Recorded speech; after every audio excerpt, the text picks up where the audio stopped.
I'm going to give you guys a tour of my no-dig garden. It's 5 years old, and I just want to show you how much stuff you can plant in one little space without feeling like it's overcrowded.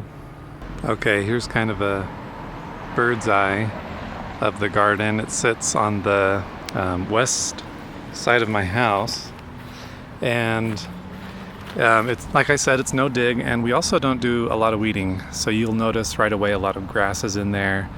We have a lot of dandelions. Dandelions are so cool. When they need to be compact, they can hug the ground and be really low. But these ones over here, some of these flower stems are approaching like 3 feet tall, which is just awesome. You'll notice I've got a lot of perennial kale that are in total seed production mode. So these two big plants right here are both perennial kale. Let me get closer. They're producing these little seed pods, and we've collected thousands of seeds so far. We're gonna sell those on eBay. I've got a ton of onions going to seed as well. This is, I originally bought the Ishikura bunching onion, and I love it so much. Anyway, I've been planting and raising my seed from those onions for the last few years, and they grow so well in my garden. I've got a couple of sunchokes. This one right here is already 6.5 feet tall.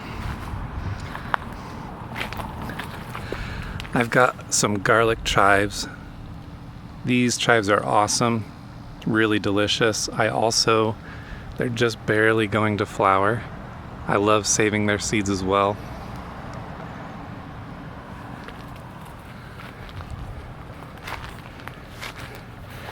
On the right, on the west side of this garden, I have a wall of raspberry. This is Prelude.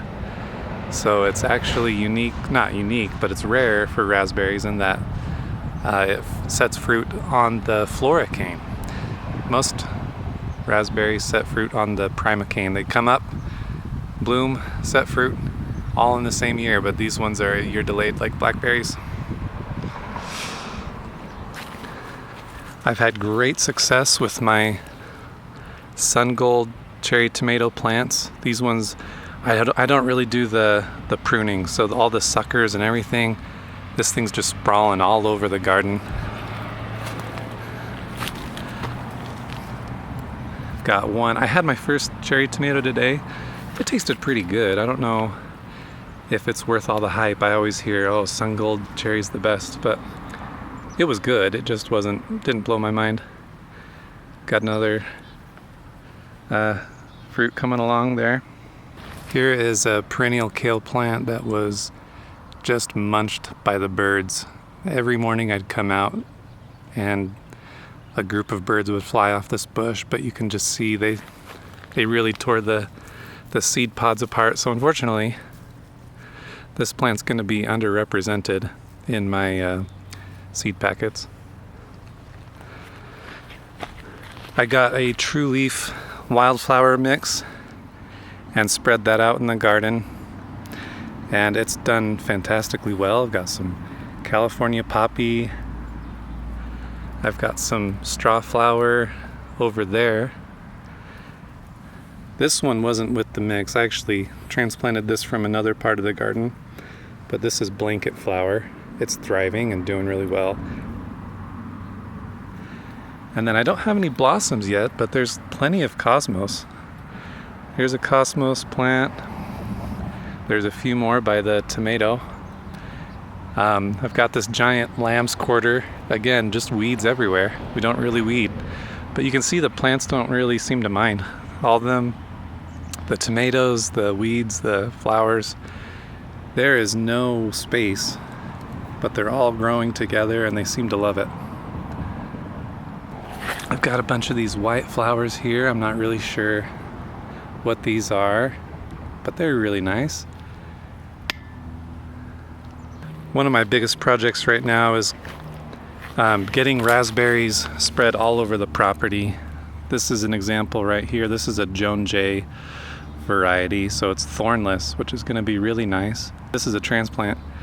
I planted it in the wrong spot in my garden, And so just transplanted it this spring, and it's still only about less than a foot tall. So it's taken a while for it to take off, but things move slow in a garden, and that's okay. Here's an example of what the seeds look like when they're ready to be harvested.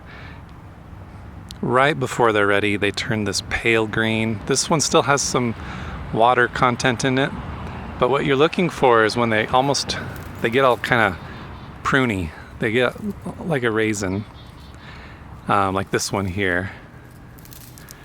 And this thing is just so dry.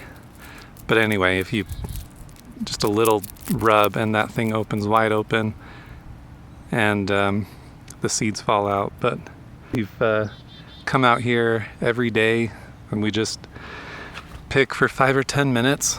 We just find the pods that are ready to be picked and then put those in a jar. So that's my garden.